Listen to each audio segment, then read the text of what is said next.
Buenos días, hermanos. Amén. Amén. Qué bueno verles, hermanos, en esta mañana, listos para escuchar palabra de Dios, ¿verdad? Amén. Qué bendición, ya hemos sido edificados, escuchando esas hermosas alabanzas al Señor.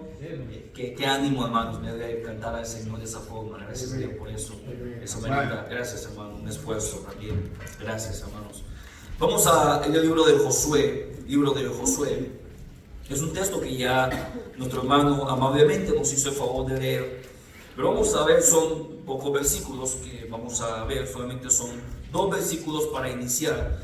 En el libro de Josué, capítulo 24, ponemos el énfasis, ¿no? Y vamos a poner a Dios en el centro de la familia, en el centro del hogar. Ese es el énfasis en esta conferencia. Y ahí en Josué, capítulo 24, versículo 14, lo tienen, hermanos. Amén. Y si usted me sigue con su vista, dice: ahora pues temed a Jehová y servidle con integridad y en verdad, y quitad de entre vosotros los dioses a los cuales sirvieron vuestros padres al otro lado del río y en Egipto, y servid a Jehová. Y si mal os parece, servid a Jehová. Escogeos hoy a quien sirváis, si a los dioses a quienes sirvieron vuestros padres cuando estuvieron al otro lado del río, o a los dioses de los amorreos en cuya tierra habitáis. Pero yo y mi casa serviremos a Jehová. Vamos a orar. Padre, Señor, queremos pedir su ayuda, Señor, pedirle su gracia. Mi Dios, reconozco mis incapacidades y mis limitaciones, y por eso pido, Señor, de su ayuda, para que su palabra sea transmitida claramente. Y también, Señor, pidiendo que el Espíritu Santo haga la obra que solamente puede hacer, Señor, de convencer, de guiar, de enseñar, de iluminar las mentes y los corazones. Obra en las vidas, Señor, y que nos confronte de tal forma que sea evidente que debemos cambiar, que debemos arrepentirnos. Bendiga este tiempo, Señor, en el nombre de nuestro Señor Jesucristo. Amén. Pueden tomar su lugar. Gracias, hermanos. El versículo 15 tiene una frase, si no es la más famosa, una de las más famosas del libro de Josué. Tal vez podría ser seguida por la frase o casi todo el versículo de Josué 1:9, ¿no? Que Dios nos manda que meditemos en su palabra, que la guardemos. Usted ya sabe ese texto, muy famoso. Pero sin duda este es uno de los más famosos, no solamente en el libro de Josué, podría decir en casi toda la Biblia, especialmente en la parte del Antiguo Testamento. Que el versículo 15 dice la última parte: yo y mi casa serviremos a Jehová. Ahora la frase está tan usada, es tan común, que ni nos preocupamos cómo se dijo ni por qué. Es decir, cómo lo escuchó la audiencia que estaba en vivo y en directo. Claro, por supuesto, tenemos una distancia histórica bastante grande. Es decir, eso pasó hace tanto tiempo. Y lo leemos y parece que la frase por sí sola ya dice todo. Pero en este día yo espero, hermano, que comprendamos en su justo contexto cómo la audiencia que estaba ahí estaba recibiendo esto. Porque nosotros, hermano, hacemos una fiesta rápido con el versículo, pero yo espero una vez más que entendamos en su justo contexto cómo esta frase tiene que ver con nosotros hoy también. Cuando vemos aquí a Josué en el capítulo 14 diciendo: ahora pues temed a Jehová y servidle con integridad y en verdad, y quitad de entre vosotros los dioses a los cuales sirvieron vuestros padres al otro lado del río y en Egipto, y servid a Jehová. Y luego el versículo 15 sube el tono: y si mal os parece, servid a Jehová, escogeos hoy a quien sirváis, si a los dioses a quienes sirvieron vuestros padres cuando estuvieron al otro lado del río, o a los dioses de los amorreos en cuya tierra habitáis. Lo que vemos aquí, hermano, de Josué es una demanda fuerte. Esto no es un tono amigable o para hacer convivencia, ¿verdad? Para pasar un buen tiempo. No, es una exhortación directa, una confrontación dura, fuerte. Y nos preguntamos si Josué tenía razón en tener esta actitud. Es decir, en hacer una demanda al pueblo, no dejar el asunto a la opinión del pueblo, a la conversación general del pueblo, como si fuera un asunto de democracia, ¿no? El pueblo, la voz del pueblo que decida. Josué estaba haciendo una demanda casi dando a entender como que ellos debían hacer esto, tienen que hacer esto. Ahora la pregunta es, ¿de dónde Josué obtiene esto? ¿De dónde obtiene la razón para demandarles esto? Bueno, él lo obtiene desde mucho atrás. Cuando usted va conmigo al libro de Éxodo, usted va a encontrar que Dios en el libro de Génesis, vaya conmigo a Éxodo, pero en el libro de Génesis, Dios hace unas promesas. Permítame darle un pequeño recuento aquí. Cuando Adán y Eva caen, Dios entonces hace una promesa. Esa promesa se conoce como el protoevangelio o el primer evangelio. Que eso es Génesis capítulo 3, versículo 15. Esa promesa sigue desarrollándose. Y ahora llegamos al tiempo de Abraham. En Génesis capítulo 12, Dios dice, voy a bendecir en ti toda la familia de la tierra. Y esa bendición iba a ser a través de la simiente, no de las simientes, como luego nos explica Pablo en el libro de Gálatas. No dijo muchas, sino dijo una, ¿verdad? La simiente, hablando del Señor Jesucristo. Ahora, por supuesto, de esa simiente vendría de un pueblo. Ese pueblo que Dios había prometido a Abraham, ¿no? Un pueblo que iba a tener lo que constituye a una nación. Iba a tener gente, iba a tener un territorio, iba a tener leyes. Eso es lo que constituye a una nación. Pueblo, un lugar donde habitan y unas leyes por las que se rigen. Por supuesto, Dios sigue desarrollando esta promesa y Dios entonces da hijos a Abraham. Usted ya sabe la historia. Y de pronto llegamos al final de Génesis. Hoy escuchamos una muy buena clase del libro de Génesis. Y Génesis comienza con la vida, pero Génesis termina con un muerto. Así termina Génesis. Usted lo puede leer. Es más, si tiene curiosidad, vea el libro de Génesis, capítulo 50. Génesis comienza con la vida y ahora termina con un muerto, con muerte. Génesis capítulo 50, versículo 26.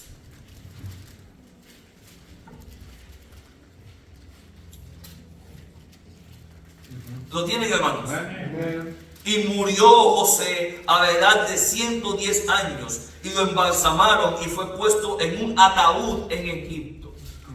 Génesis comienza Dios dando la vida, trayendo toda la existencia, y ahora termina Génesis con un ataúd. El pecado sin duda ya estaba haciendo estragos, porque Dios dijo, el día que comas de este árbol ciertamente morirás. Pero a pesar de que vemos aquí cómo termina el libro de Génesis, Dios estaba llevando a cabo su plan, paso a paso, construyendo aquella promesa que se iba dando hasta que llegara el Mesías, y luego, por supuesto, se iba a extender al mundo entero la salvación, etc. Pero cuando terminamos el libro de Génesis, ahora tenemos a José, que recibe a su familia. Usted ya sabe esa historia, ¿verdad? Recibe a su familia. Y cuando llegamos al libro de Éxodo, ahora ya estamos en Egipto. En Egipto. La familia de José que viene, porque Dios, dice José, hablando con su familia, ustedes procuraron algo mal para mí, pero Dios lo encaminó para bien, para bendecir a muchos pueblos. Así que José los perdonó, están perdonados, ¿no? Porque Dios encaminó todo para bien.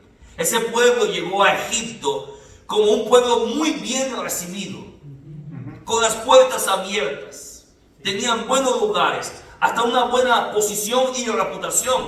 Eran tal vez unos 70. Pero luego comenzaron a multiplicarse. Tanto que el pueblo egipcio comenzó a sentirse amenazado por el aumento de los israelitas. Por lo tanto, debían hacer algo con ellos. Y la solución que tenían era esclavizarlos. Y así fue, los esclavizaron. Pasaron de ser amigos, como vino un faraón que no conocía a José, ahora eran enemigos.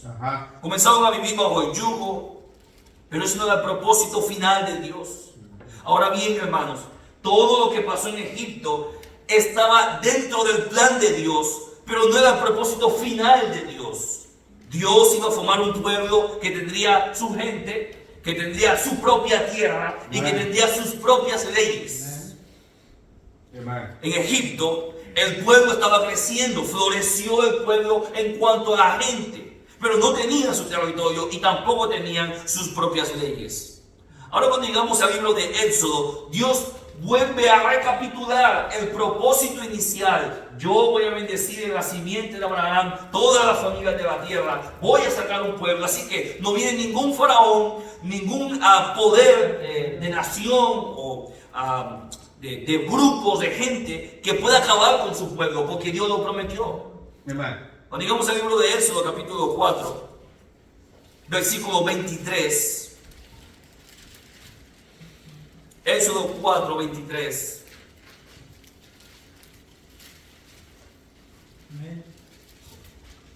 Vamos a ver desde el versículo 22. Éxodo 4, 22. Dios llama entonces a Moisés, usted sabe la historia. Dios hace un milagro de preservar la vida de Moisés, permite que su propia madre lo críe. Llegamos ahora en el versículo 22, cuando le dice a Moisés, ok, Moisés, tú vas a tener que ir a liberar al pueblo. Versículo 22, y dirás a Faraón, Jehová ha dicho así, Israel es mi hijo, mi primogénito. Yo te he dicho que dejes ir a mi hijo para que me sirva, mas no has querido dejarlo ir. He aquí, yo voy a matar a tu hijo, tu primogénito. Y lo que vemos aquí, hermano, es el tiempo de las plagas.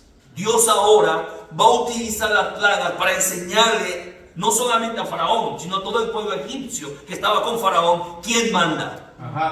Fíjense a quién manda. Ellos no podían oponerse al plan de Dios que ya estaba diseñado. Ahora, hermanos, cuando pensamos en las plagas, tenemos esa idea a veces de las caricaturas de los niños, ¿verdad? Y bueno, la de los ranas y como que no vemos mucho significado detrás, el hecho que solamente sufran, nada más. Como que el pueblo iba a sufrir y era todo el propósito de las plagas. Pero honestamente, hermano, ese no era el propósito final de las plagas. Las plagas, hermano, estaban dadas para enseñarle al pueblo de Egipto quién era el verdadero Dios de todos. Yes. ¿Quién era aquel a quien Dios se manifestó, o el nombre con el que se manifestó a Moisés, diciendo yo soy el que soy? Que cuando usted lo lee ahí en el original, en el hebreo, se debería traducir yo soy el que seré, o yo seré el que seré. Es decir, nunca llegará a un fin, nunca hay un límite. Yo existo por mí mismo. Ahora permítame decirle algo, hermano. Mire, deme un paréntesis aquí para explicar algunos detallitos. Ojalá no se me duerma. Mire, hermano. Cuando pensamos en Dios, en su naturaleza, como ayer tocamos un poquito acerca de que es justo y que es bueno, pero permítame hablar un poquito acerca de su naturaleza en otro enfoque. Mire, hermano, nosotros, los seres humanos, somos seres que llegamos a existir. Es decir, usted un día no existía y Dios, porque quiso, lo creó. Usted no es un ser absolutamente necesario. Si usted y yo nos morimos mañana, el mundo va a continuar. Por la gracia de Dios vamos a su presencia. Pero nosotros, hermanos, no somos seres absolutamente necesarios. Dios nos creó porque quiso, para su gloria. Bien, pero no somos seres absolutamente necesarios. A veces pensamos, se nos sube a la cabeza, el mundo no es nada sin mí. No, guarda silencio, usted es pequeñito.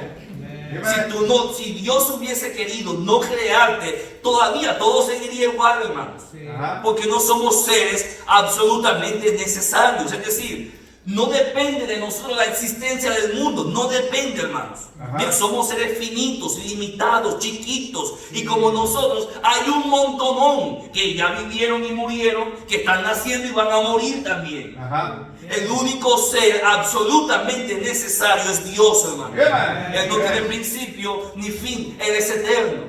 Ahora, permítame decirle que uno de los temas que más me vuela la cabeza es decir que yo ahí digo, no, nado en un mar profundo. Es cuando pienso en la eternidad. La eternidad significa que no hay tiempo, no hay inicio, no hay fin. Pero como nosotros, los seres que llegamos a existir, un día Dios nos permitió ser gestados en el vientre de nuestra madre, y llegamos, vimos la vida, la naturaleza, etc. ¿Cómo podemos imaginarnos un momento donde no existe el tiempo? Pero en eso está la existencia de Dios. Él no depende del tiempo, Él no depende del espacio, no depende de la materia. Él está sobre todas las cosas. Él es el ser absolutamente necesario. Yes. ¿Qué significa? Que la Biblia dice, por ejemplo, que Él creó todas las cosas y por Él todo subsiste. Amen. La naturaleza, todo lo que usted puede observar, todo depende de la voluntad de Dios, si Él quiere o no quiere. Ajá. Pero vuelvo y repito, usted y yo, hermanos, somos seres limitados, no somos seres absolutamente necesarios. Cierto. Por eso cuando Moisés pregunta a Dios, cuando vaya allá con Faraón y le diga, ¿cuál es tu nombre? Me pregunte, ¿cuál es el nombre de tu Dios? ¿Qué le voy a decir? Y Dios no mencionó ningún nombre, y ahora voy a explicar por qué. Dios dijo, dile que yo soy el que soy. Porque es que no hay un nombre que lo pueda encajonar, no hay nada en este mundo con el que lo puedas asociar y decir, oh, así es Dios, no hay nada de eso. Él está más allá de todas las cosas. Él es grande, superior. Yes. Él hizo los astros, las estrellas, y aunque son infinitas en nuestra mente, es decir, no las podemos contar los humanos, aún así las conoce por su nombre. Ajá. Por eso no tiene un nombre. No se le puede encajonar. Pero la pregunta de Moisés tiene mucho sentido porque Moisés estaba en Egipto. Y Dios entonces va a utilizar el contexto de Moisés para enseñarle quién es él, a Faraón y al pueblo. Egipto tenía muchos dioses, muchos. Y cada dios tenía un nombre. Y cada dios era para una cosa en específico. Por ejemplo, ellos tenían a un dios del río Nilo, Osiris. Cuando llegó la plaga de la sangre, Dios estaba confrontando al dios egipcio del río Nilo. Ajá. Pero el dios egipcio del río Nilo no pudo con él. Ellos tenían una diosa de las ranas, Heka. Y Dios entonces confrontó a la diosa de las ranas y no pudo con él. Tenían un dios para los piojos, Seb, y no pudo con él. El dios de las moscas, Isis, y no pudo con él. Y puedo seguir la lista: Apis, el ganado, Tifón, Shu, Serapis, Ra, etc. Cada dios de los egipcios tenía un nombre, y para cada cosa de la naturaleza tenían un dios. Y Dios tuvo que enseñarle a Moisés. Por supuesto, Moisés está diciendo, yo voy a llegar ahí y me van a preguntar, ¿cómo se llama el tuyo? Es decir, dentro de todo lo que tenemos, ¿cuál es el nombre del tuyo? Ajá. Y Dios tiene que decirle, no, Moisés, así no funciona. Ve y diles que yo soy el que soy. Yo no estoy limitado a la naturaleza. Yo no soy parte de la naturaleza, estoy más allá de eso. Estoy sobre las ranas, sobre el agua, sobre las moscas, sobre el ganado, sobre las úlceras, sobre el granizo, sobre las langostas, sobre las tinieblas, sobre todo, aún sobre la propia muerte estoy yo. Ajá. Porque soy el que soy. Y uno por uno Dios fue derrumbando todos los dioses egipcios. Cierto. Y sus sacerdotes también. Ajá. Soy el que soy, así se presentó. Cuando Moisés va delante de Faraón, entonces presenta al Dios verdadero que está sobre todas las cosas. Él es el que es. Pero ¿cómo lo relacionas tú con las montañas? No, superior a eso, porque Él las creó. Cierto. Este Dios verdadero, el Dios de Israel, que iba a presentar a Moisés delante de Faraón, tenía que comprobar que Él era superior a todos, y lo hizo con creces. Pero a ver, hermano, todo esto que pasó no era solamente para hacer un escenario público asombroso. Era porque Dios estaba manteniendo la promesa en Génesis capítulo 3, versículo 15, que daría salvación y que de la simiente de la mujer vendría el Redentor.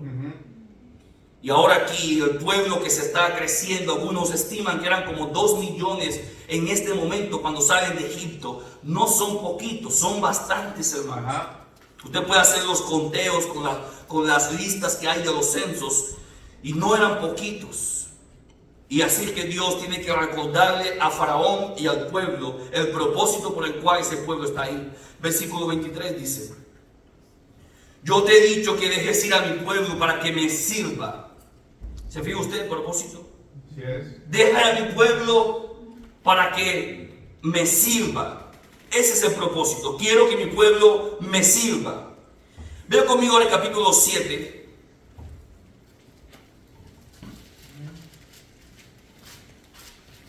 Versículo 14. capítulo 7, versículo 14. ¿Lo tienen, hermanos?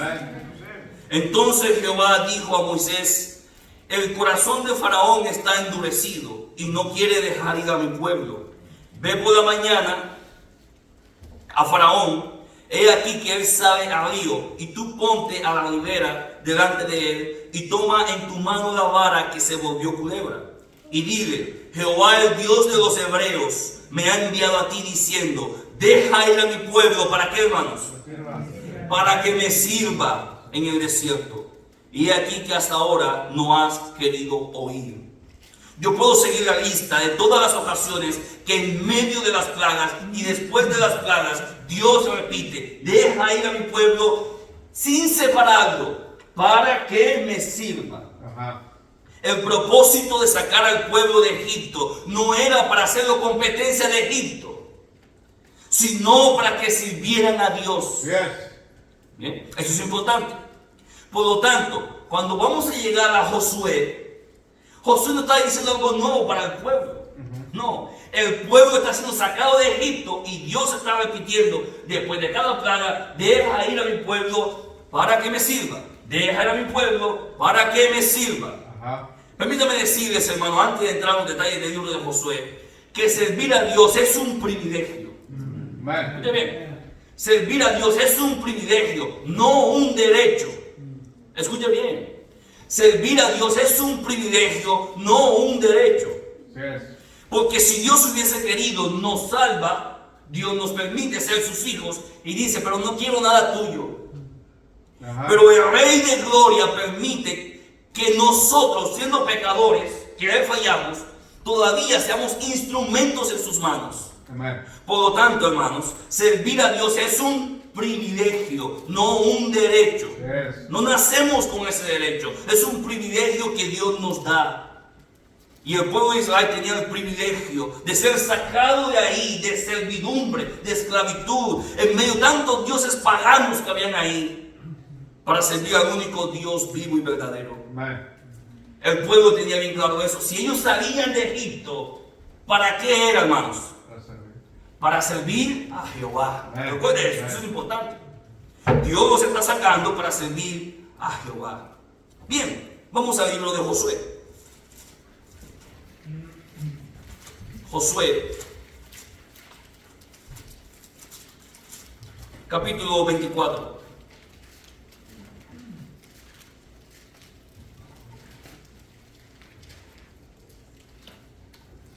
¿Qué está pasando hasta aquí, hermanos? Síganme por un momento.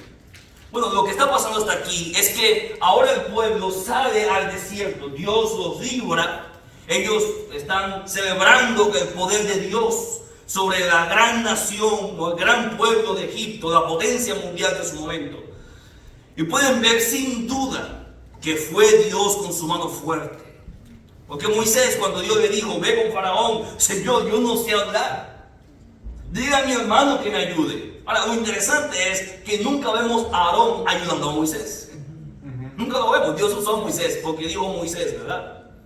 Pero Moisés no puede arrojarse sobre sí mismo el derecho de decir: fue porque yo pude. No, es porque Dios pudo. Y Dios pudo, los tiene en el desierto, pero los tiene con un propósito. Mientras ellos van avanzando, hermano, ellos comienzan a quejarse, ¿no? Y comienzan a decir: Moisés, nos sacaste de Egipto para que muramos en el desierto. Nos acordamos de las cebollas que comíamos allá en Egipto, y aquí estamos solamente con este pan que cae del cielo, ¿no? Moisés, tenemos sed.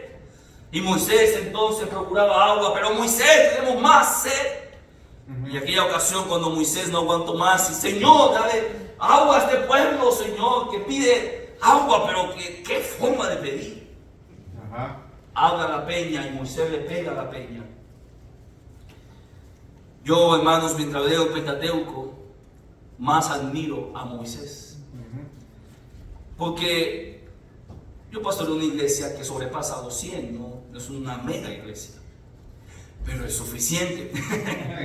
Pero es suficiente. Y ahí estaba Moisés en medio de un pueblo que murmuraba de él, que lo criticaba a su propio hermano, haciendo complot contra él.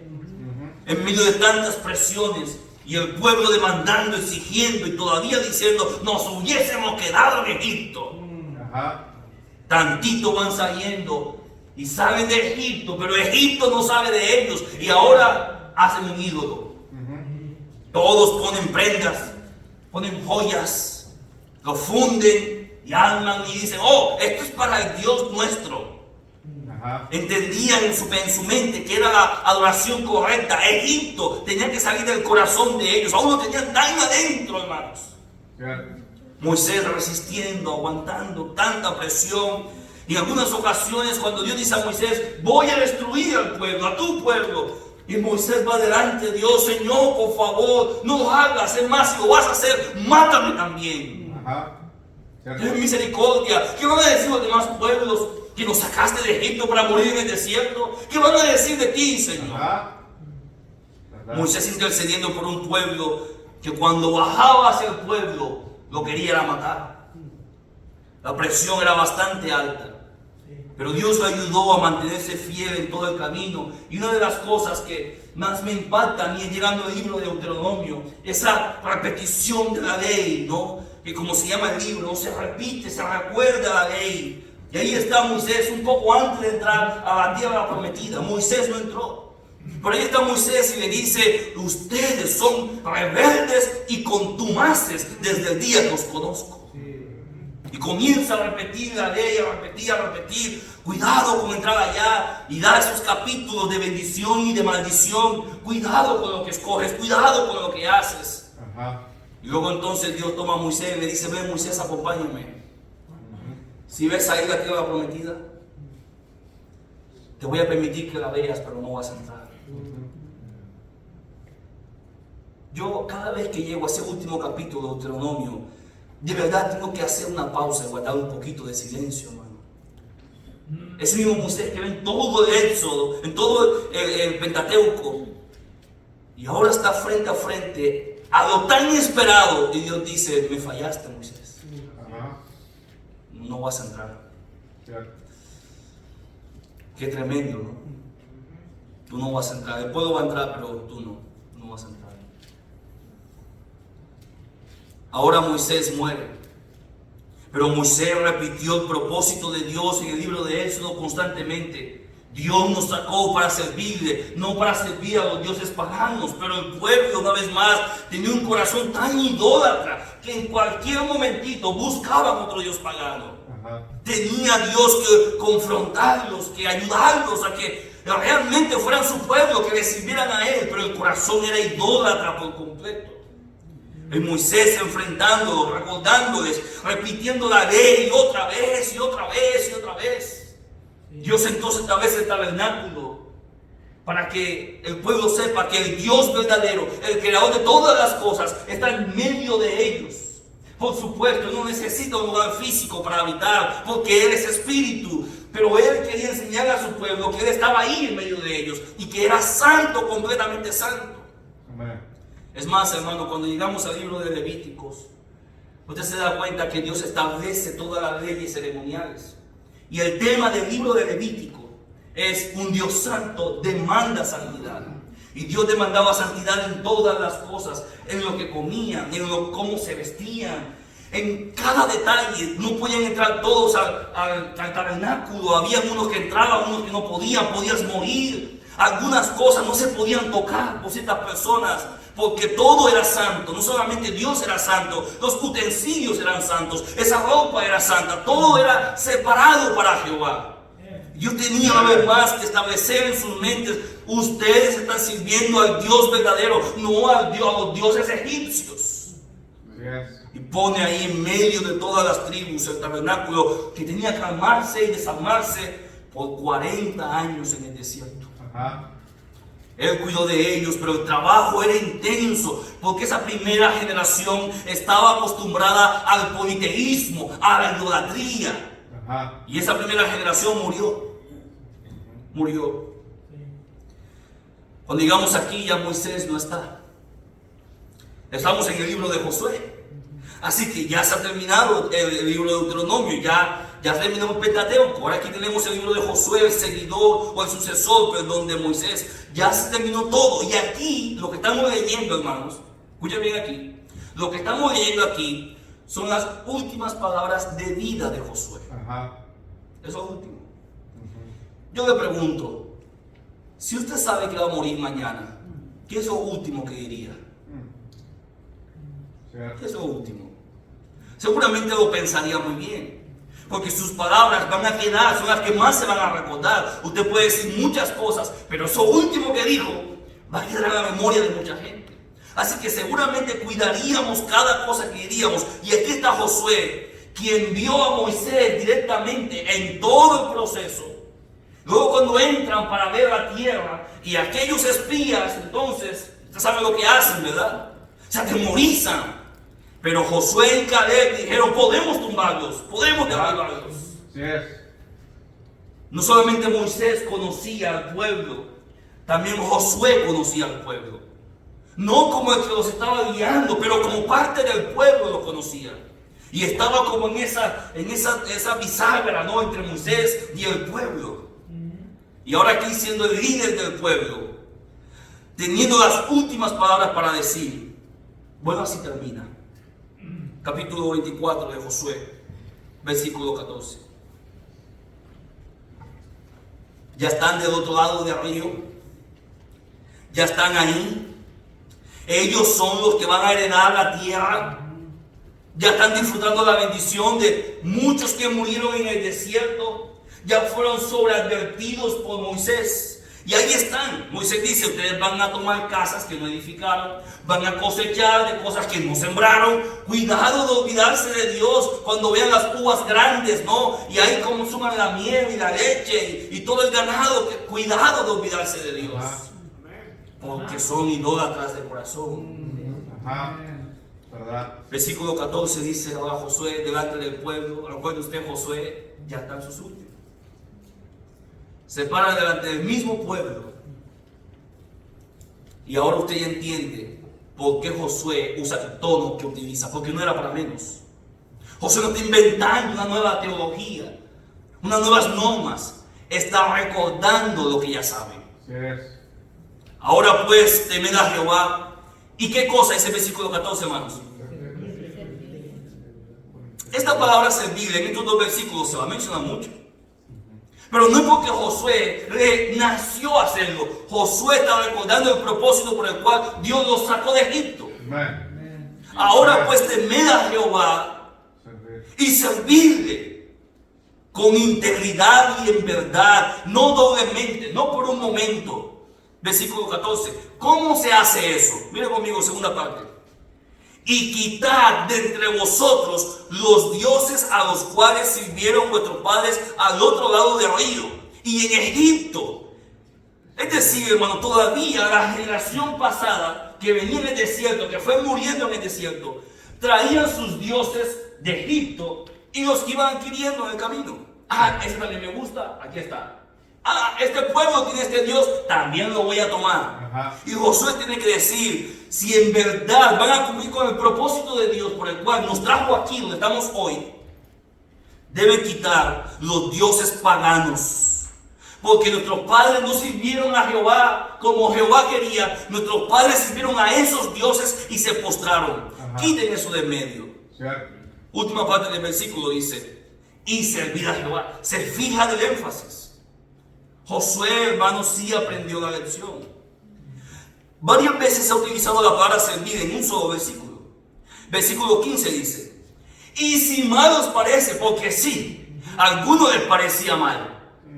Ellos eran testigos de los milagros, del gran poder de Dios, pero todavía tenían sus prejuicios.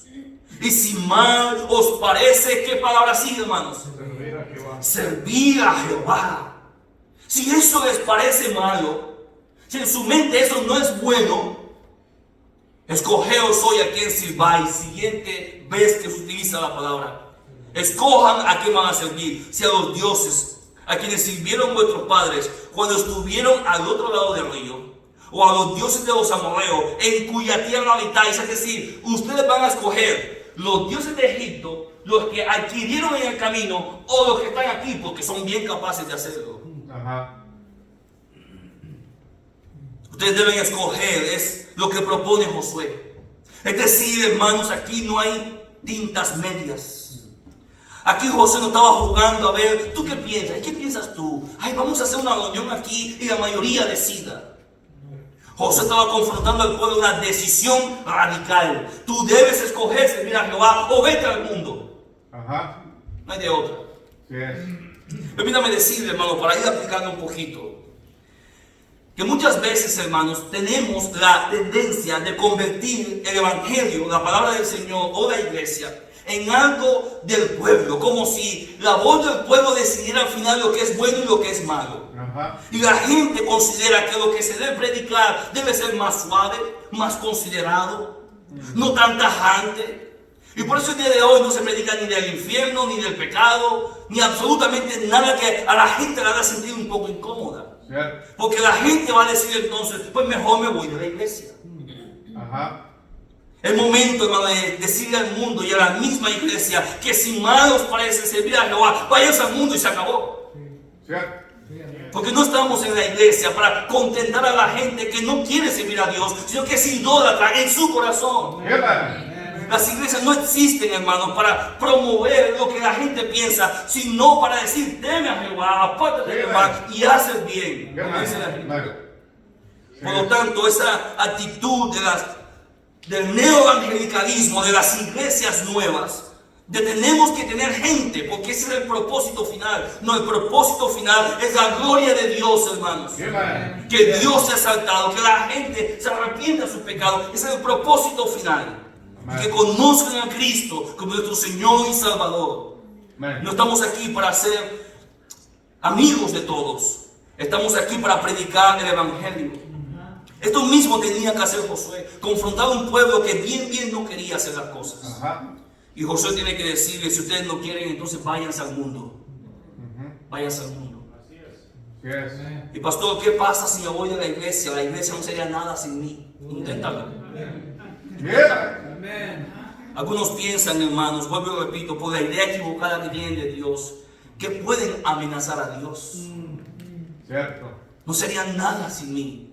Mire, ya yo dije al principio que el único ser absolutamente necesario es Dios. ¿Verdad que sí?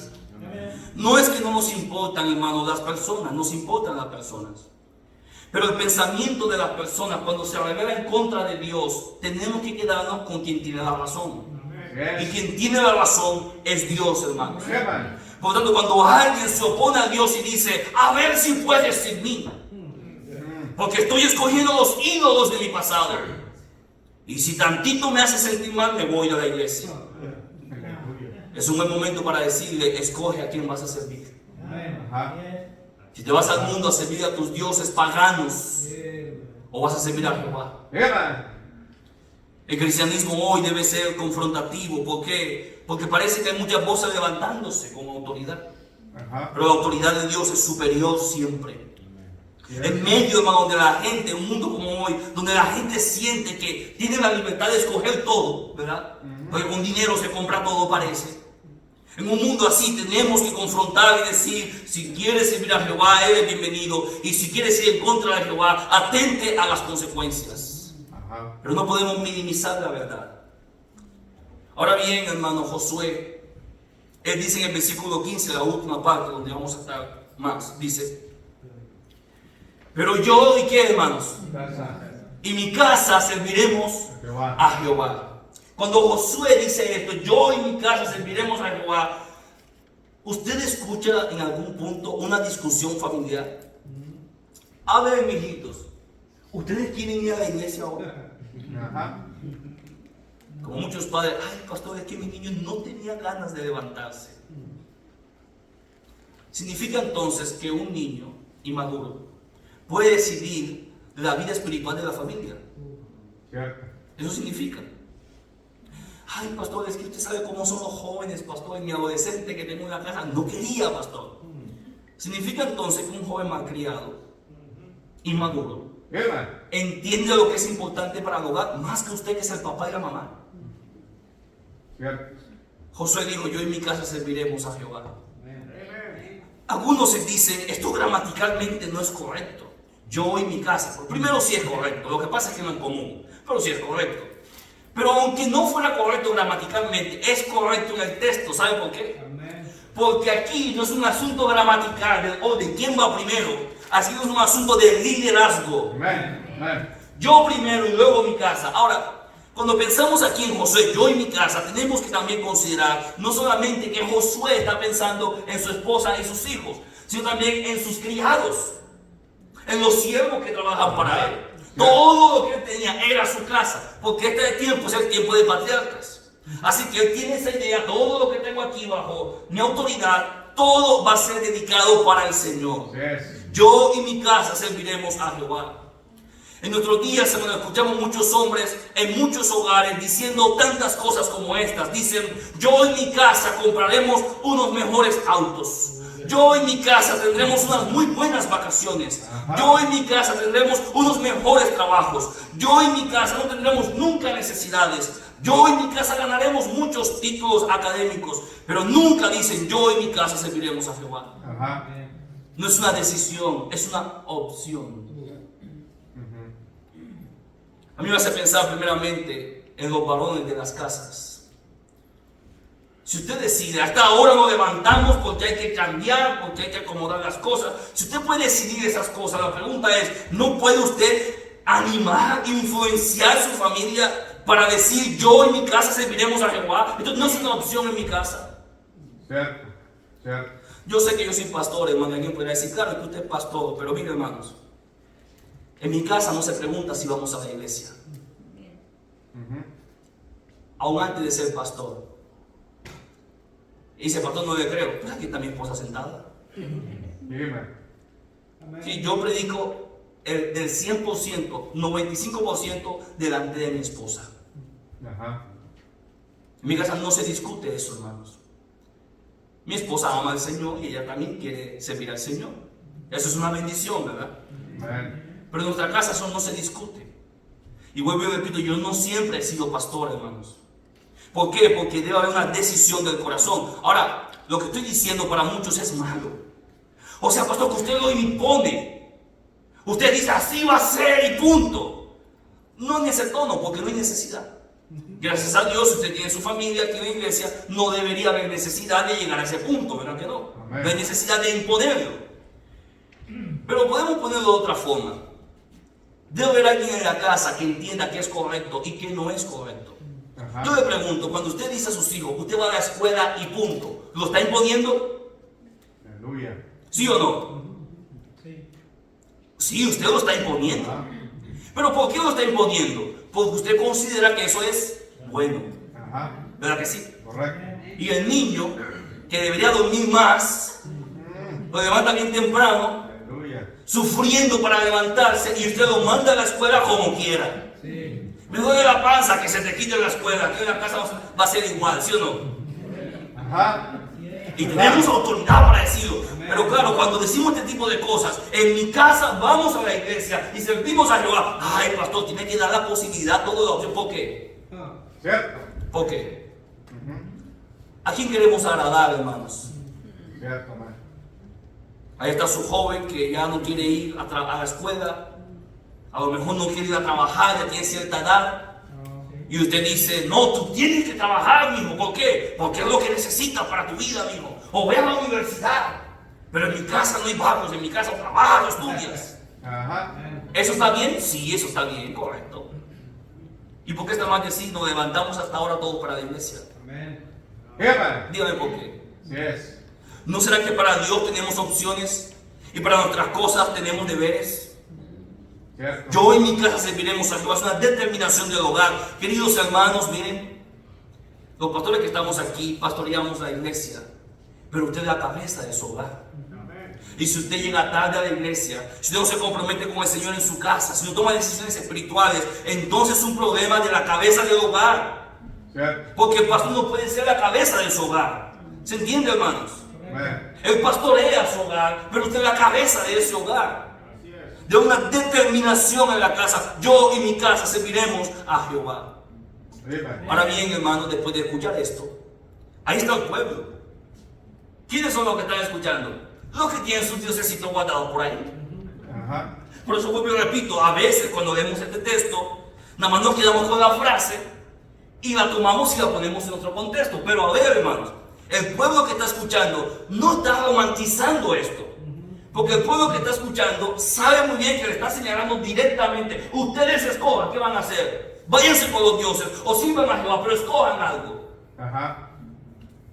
¿Qué hace el pueblo? Versículo 16. Entonces el pueblo respondió y dijo: nunca tal acontezca que dejemos a Jehová para servir a otros dioses. Eso se escucha muy bien, todos diríamos amén, gloria a Dios por eso. Es así, nunca tal acontezca, Josué, nunca. ¿Cómo vamos a irnos tras de los dioses de nuestros padres? Nunca tal acontezca. Pues qué bendición. Debería terminarse el discurso aquí. ¿Por qué? Bueno, porque ya le dijeron a Josué que tiene razón. Ajá. Que eso no va a pasar. Pero Josué conoce al pueblo. Versículo 17. Porque Jehová nuestro Dios es el que nos sacó a nosotros y a nuestros padres de la tierra de donde, hermanos, de la casa de servidumbre, el que ha hecho estas grandes señales y nos ha guardado por todo el camino por donde hemos andado y en todos los pueblos entre los cuales pasamos. ¡Qué tremendo! Ellos, cuando Josué dijo esto, ¿de qué se acordaron? De Egipto.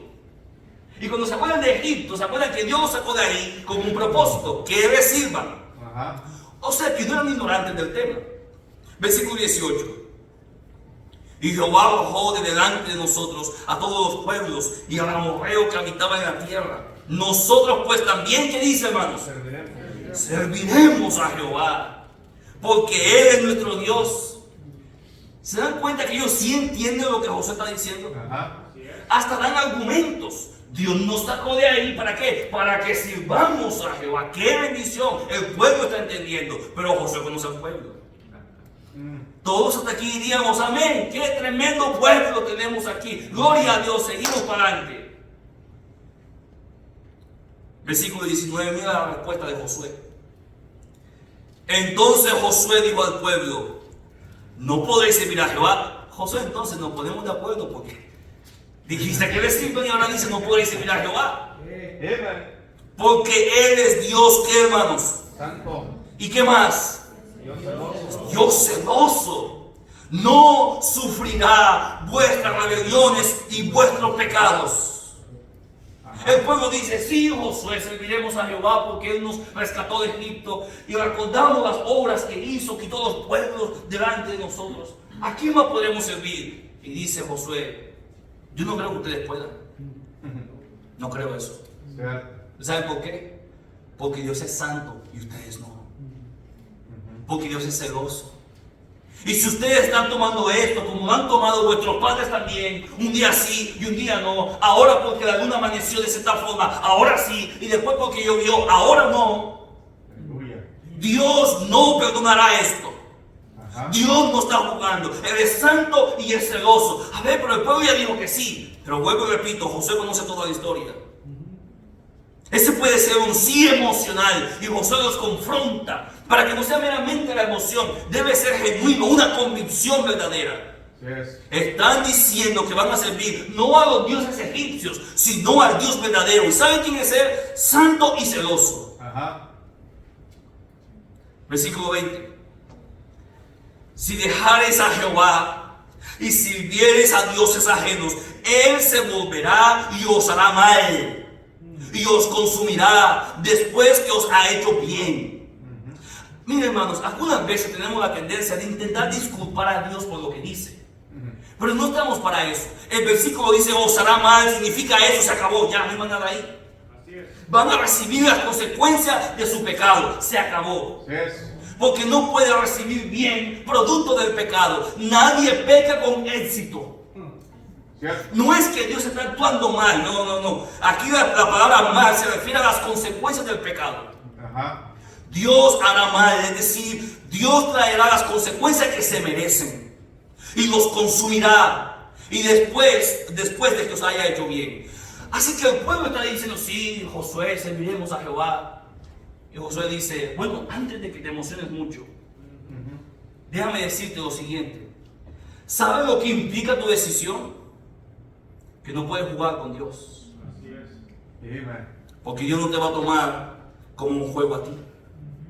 Versículo 21, ¿qué responde el pueblo? El pueblo entonces dijo a Josué, no, sino que a Jehová serviremos. Ah, pues qué tremenda bendición. A Jehová serviremos. Bueno, Josué, ya lo dijeron 2 veces. No es suficiente, Josué. La segunda vez Josué fue un poco más allá. Van a morir si ustedes no respetan a Dios, no temen a Jehová. No, Josué, no, olvídate de eso. Nosotros estamos conscientes, vamos a servir a Jehová. Ok, Josué, entonces le doy un abrazo y sigue adelante. Pero no, versículo 22. Y Josué respondió al pueblo: vosotros sois testigos contra vosotros mismos de que habéis elegido a Jehová para servirle. Y ellos respondieron: testigos somos. Bien, si es así, entonces que ustedes escogen eso y son testigos ustedes mismos hoy. Versículo 23, la consecuencia obvia: quitad pues ahora los dioses ajenos que están entre vosotros e inclinad vuestro corazón a Jehová, Dios de Israel. No solamente el asunto de la boca, ahora vamos a ver las decisiones que se toman.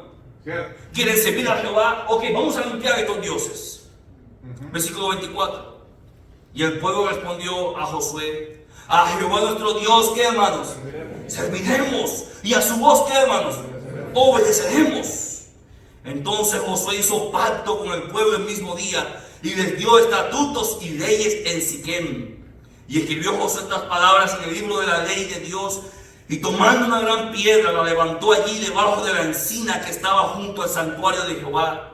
Y dijo Josué a todo el pueblo: he aquí esta piedra nos servirá de testigo, porque ella ha oído todas las palabras que Jehová nos ha hablado. Será pues testigo contra vosotros, para que no mintáis contra vuestro Dios. Y envió Josué al pueblo, cada uno a su posesión. En el versículo 29 llegamos a la parte triste que dice: después de estas cosas murió Josué, hijo de Nun, siervo de Jehová, siendo de 110 años, y lo sepultaron. Ahora bien, hermanos, permítame ir aterrizando hasta aquí. ¿Sabe qué tenemos hasta aquí? Un pueblo que viene acostumbrado de sus padres, que dieron un mal ejemplo. Conocían a Dios, servían a Dios momentáneamente, según les convenía o según el miedo que sentían. Y Josué, que va a ser el seguidor de Moisés, a punto ya de morir, confronta a esa generación para que no sean iguales que sus padres. Esa confrontación no es blanda, es dura, es directa, es de frente, los desafía. Y este pueblo, queridos hermanos, que está aquí, este pueblo que dijo: serviremos a Jehová, escuchen bien, lo hizo. Lo hizo. Pero cuando usted pasa una hojita así, llega al libro de Jueces. Libro de Jueces, capítulo 2. Este pueblo se comprometió. Esta generación parece que hizo algo de lo que dijo. Pero en Jueces capítulo 2, versículo 6.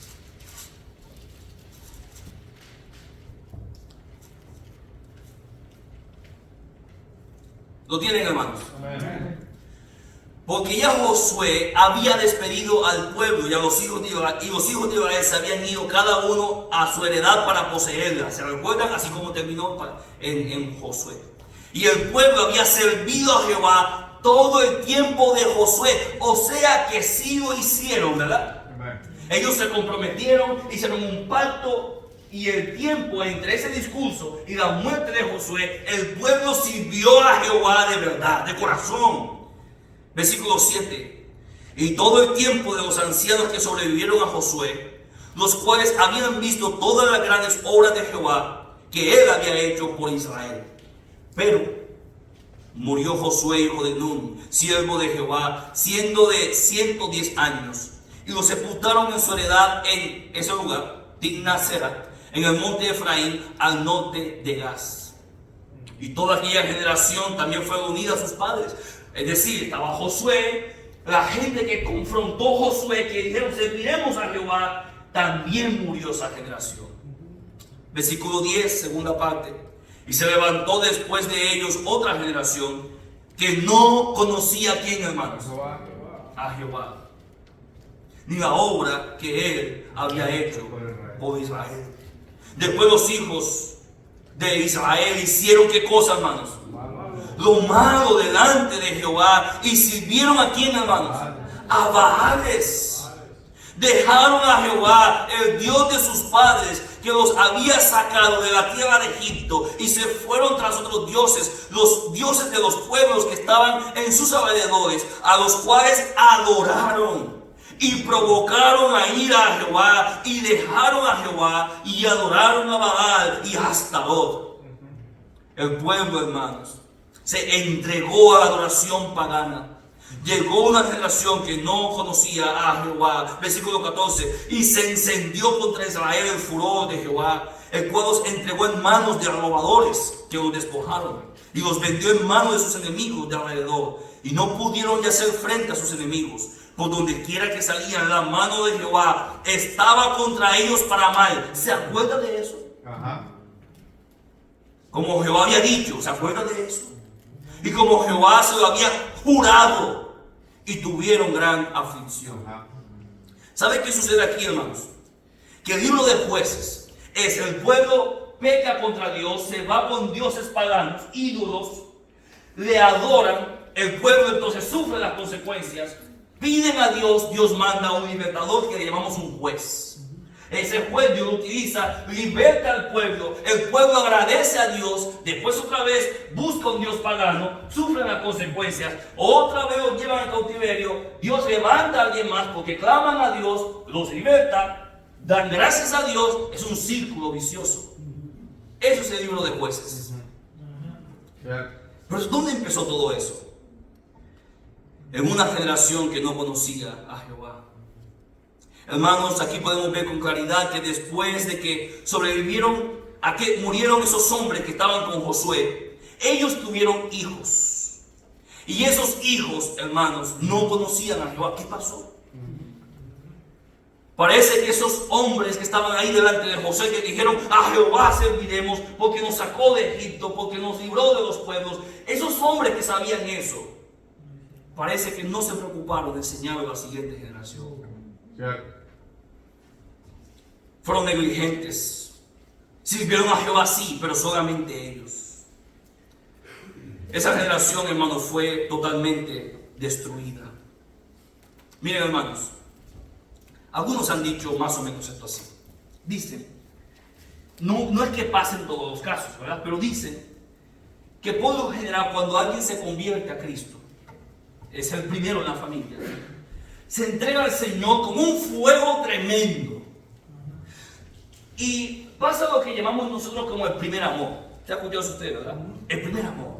Ese fuego encendido, ese deseo de servir al Señor, se involucran en todo, participan en todo. Ellos no se imaginan la vida lejos de Dios. Ellos dan su tiempo, su dinero, sus esfuerzos, sus talentos, todo al Señor.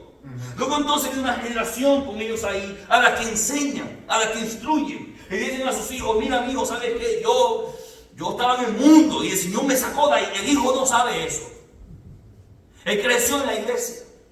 Él creció con hermanos de la iglesia.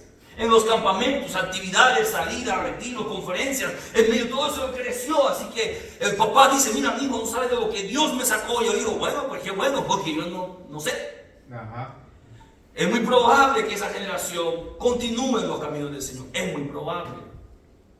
Esa siguiente generación que ve el impacto del papá, esa consagración, esa vida rendida, esas prioridades que tiene el Señor. Luego entonces camina con el Señor y sirve al Señor. Pero esa siguiente generación, muchos de esa siguiente generación, nunca habían tenido una experiencia de conversión. Ellos crecieron en el contexto de la iglesia, saben cómo cantar, saben decir amén, saben comportarse, ya saben cómo funciona todo, qué hora comienza, qué hora se acaba, sirven en algunas cosas en la iglesia. Y muchas veces, aunque son salvos, a veces no logran comprender de dónde Dios los ha sacado, como que eso todavía, ellos crecieron como limpios. Y no logran comprender que el Señor Jesucristo murió por ellos para rescatar a los que iban camino a un infierno por su miserable pecado. Aunque lo saben, no se identifican tanto con eso. Ellos no ven su vida lejos de la iglesia porque ahí están sus amigos, ahí está su tradición. Pero luego ellos tienen hijos. Y luego esos hijos ven un papá que va a la iglesia por tradición, pero que no es su vida, no es su condición, no es como el pueblo que dijo a Jehová serviremos. No es eso. Y esa siguiente generación entonces ve a los papás que medio tambalean, que la vida cristiana es más social que otra cosa, y luego no hay raíces en ellos. Son los que se apartan del Señor. Cierto. Y luego la siguiente generación desprecia a Dios. Ajá. No es que pasen todos los casos, por supuesto, pero tristemente es algo muy común. Y algunos llegan a ver eso, no en su cuarta generación, sino en la siguiente generación. Porque ellos no echan raíces, no toman decisiones firmes. Ellos juegan a la iglesia. Ellos vienen cuando pueden o cuando quieren. No hay una decisión determinada, no hay prioridades. Ajá. Y algunos padres tienen más prioridad por llevar a sus hijos a jugar fútbol que porque estén en la casa del Señor. Ajá. Que aprendan la palabra del Señor. Ellos tienen como mejor prioridad que sus hijos sean bilingües, a que sepan un versículo de la Biblia. Prioridades que no son malas, pero están en un lugar que no debe estar. Cierto. Y crían una siguiente generación que no conoce a Jehová, solamente conoce a la iglesia y los hermanos. Ajá. Ellos no tienen profundidad, no tienen raíces. Y si me pusiera a hacer aquí un pequeño experimento, se los comprobaría. ¿Verdad? ¿Quiere que se lo compruebe? Cierto. Dice, échale pastor. A ver, jóvenes que están aquí, díganme una red social que empiece con S. Sin miedo, dígala. Ya, está bien, ya la están diciendo. Díganme una que empiece con F. Sí, sencillo, está diciendo, yo sé, no me puedo más meter a mí, yo. Bueno, díganme una que empiece con I. ¿Y sabe qué? Yo puedo seguir la lista aquí. Dígame, ¿hasta dónde llega el Pentateuco?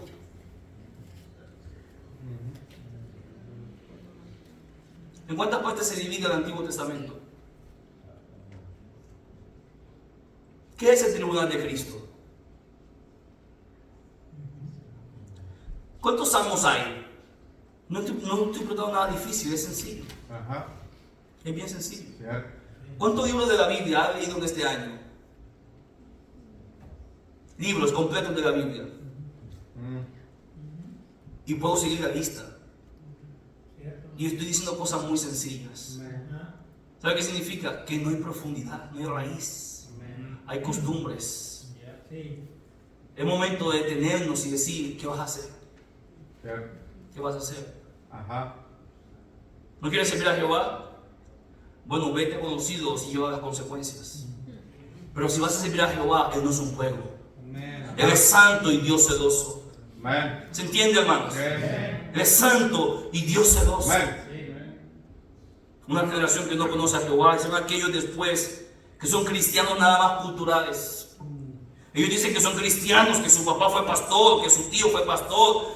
Y así vemos, hermanos, en el próximo mes, por ahí, sí, el próximo mes, este mes ya yo creo, vamos a ver un montón de jóvenes en marchas manifestándose a favor de la inmundicia y del pecado. Y todavía ellos son hijos de cristianos, hermanos. Ajá.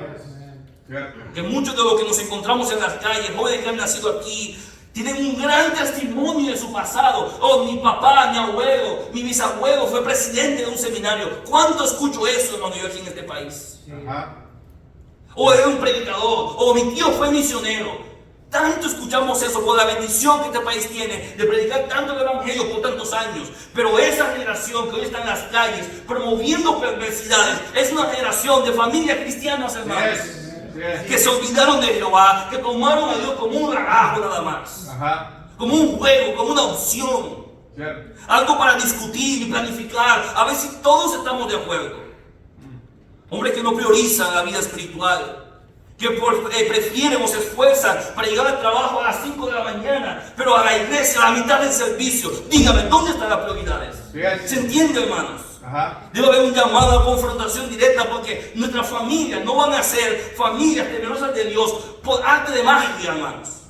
Tiene que haber determinación, decisión. Yes, Y si man. algo más nos duele a los pastores en la iglesia, no es la economía, es ver las familias destruidas, hermanos. Carguen el corazón. Si usted quiere saber qué es lo que no deja dormir a su pastor, es pensar en cómo las familias se están destruyendo. Y está pensando, ¿cómo ayudo a este hermano? ¿Cómo ayudo a esta hermana? ¿Cómo ayudo a esos jóvenes? No hay determinación en los hogares. Hay tradición y nada más. No hay profundidad en sus vidas cristianas. Solamente algunos comportamientos aprendidos. Pero vuelvo y repito, si algo carga en la iglesia, no es cuánto dinero usted trae. Que usted lidere su hogar piadosamente, hermano. Cuando usted haga eso, se notará en la iglesia. Que usted instruya a sus hijos y a su esposa. Y que se pare en su casa diciendo, en esta casa servimos a Jehová y no al mundo. Debe haber un hombre que haga eso, hermanos. Alguien que se pare firme por el Señor. Nuestra casa va a servir a Jehová. Porque si no, vendrá una generación que no lo conocerá. Que se apartará. Y otra generación que llegará al punto de odiarle. Queridos hermanos, no estamos ante un juego. Muchas generaciones ya de propios hispanos creciendo en nuestras iglesias, yéndose al mundo, hermano. ¿Pero y por qué? Bueno, quizás es probable porque no había una determinación en los hogares para decir, yo y mi casa vamos a servir a Jehová. No como un juego. No, genuinamente, honestamente. Yo he sido impactado por un hombre que contaba en su testimonio en el colegio donde estudié. Que él decía que cada vez, hijo de un pastor, que en las noches, cada vez que se iban a dormir, su papá en algún lugar de la casa decía, gracias Dios, y se dormía. Él es pastor ahora también. Y se parece que no es mucho eso, pero él pudo ver a su papá, un hombre que amaba al Señor. Gracias Dios. Y ya se dormía. A veces, hermanos, pensamos que la vida cristiana es tanto de apariencia, pero no de haber convicción, hermanos. ¿Su cristianismo es real? ¿Es real su cristianismo, hermana? ¿Es real su cristianismo, hermano? ¿Se le puede creer a usted? Una generación que no conoció a Jehová. Necesitamos hombres y mujeres que no vean la iglesia, ni la vida espiritual, ni la comunión con el Señor como una opción, como algo con lo que se puede acomodar el horario. Y algunos dicen, voy a la iglesia a ver si puedo. No, ¿por qué no lo pone como prioridad? Y lo demás dice, a ver si puedo. No toman a Dios en serio, no leen su Biblia, no se consagran, no se enfrentan al pecado. Tantito viene un familiar y les cambia el cristianismo enseguida. Llega la tía y ya todo el mundo se hace mundano porque la tía es mundana y la tía tiene las vocesotas y la tía, no, tía, cálmese. Aquí somos cristianos. Viene el primo de por allá y ay, no, mi primo me está dando depresión, pastor, porque es que mi primo llegó y nos está presionando. Dígale que usted es cristiano. De un testimonio de Cristo en su familia. Ay, pastor, nos perdimos todos los servicios porque si supiera, pastor, es que tengo un tío bien borrachito que llegó a la casa y pues ahí, pastor, se puso a tomar en la casa y yo, bueno, tenía pena de decirle que no. No, hermano, tantas veces escucho esas cosas, hermanos. Si más te parece servir a Jehová, vete al mundo. Vete. Para que cuando estés allá nos demos cuenta de cómo ayudarte mejor. Si ya sabemos dónde está tu corazón. Y ahí te podemos empezar a ayudar. ¿Se entiende, hermanos? Jóvenes, si más les parece servir a Jehová, pues no escojan el camino de la idolatría con sus consecuencias. Pero con Dios no se juega. Para terminar, hermanos, hay dos familias en la historia que quiero resaltar. Ambas familias vivieron en la misma época, en el mismo tiempo, en el mismo estado, aquí en los Estados Unidos. El primero se llama Mac Hughes. Vivió con su mujer en el estado de New York. Ellos eran inconversos. Hicieron un estudio de 1026 de sus descendientes. 300 murieron prematuros. 100 fueron encarcelados por un promedio de 13 años. 190 fueron rameras. 100 fueron borrachos. Sus gastos al Estado sumaron hasta $6 millones. Eso hace muchos años. En el mismo estado, en el mismo tiempo, vivía Jonathan Edwards y su esposa. Ellos eran creyentes, él era un pastor. Educaron a sus hijos bajo las enseñanzas bíblicas. Hicieron un estudio de 729 de sus descendientes. 300 fueron pastores, 65 fueron maestros a nivel universitario, 13 fueron presidentes de universidades, 3 fueron miembros del Congreso de los Estados Unidos y uno llegó a ser vicepresidente de este país. Miren, hermanos, es cierto que no podemos cambiar el corazón de nadie porque la necesidad está ligada al corazón del muchacho, pero tampoco podemos minimizar la influencia de un hombre que ama a Dios en la vida de su familia. Cierto, cierto. Y de una mujer que dice a su esposo: sí, mi amor, también yo y mi casa serviremos a Jehová. Y luego los hijos diciendo: sí, también nosotros nos unimos a ese propósito. También nosotros serviremos a Jehová. No hay nada más grande, queridos hermanos, que podamos recibir de este país que el precioso evangelio que nos ha llegado. ¿Quiere usted el sueño americano? Bueno, piensen en los peregrinos, o en los peregrinos, en aquellos hombres viajeros que vinieron buscando un lugar de libertad para adorar a Dios. Y usted llegó aquí, y gracias a Dios el evangelio llegó. Pero ahora debe unirse usted, hermana, a su marido, si lo tiene aquí, y ustedes, hijos, a sus padres. No sea una piedra de tropiezo, sino decir: también yo me uno a esa frase, yo y mi casa serviremos a Jehová. Padre, gracias por su palabra, Señor. Pedimos que nos siga ayudando y que nos dé de su gracia para experimentar, Señor, la bendición de tenerlo a usted en el centro de nuestro hogar. Gracias por la vida de Josué, por su carácter, por su firmeza, por no titubear delante del pueblo, sino demandarles aquello que ellos ya sabían. Así, Señor, en esta tarde yo sé también que estoy predicando de algo que mis hermanos ya saben. Pero mi Dios, ojalá que este día ellos puedan también, Señor, ser confrontados y unirse al grito del pueblo diciendo: sí, yo y mi casa te serviremos, Señor. Bendiga la invitación, Padre, en el nombre de nuestro Señor Jesucristo.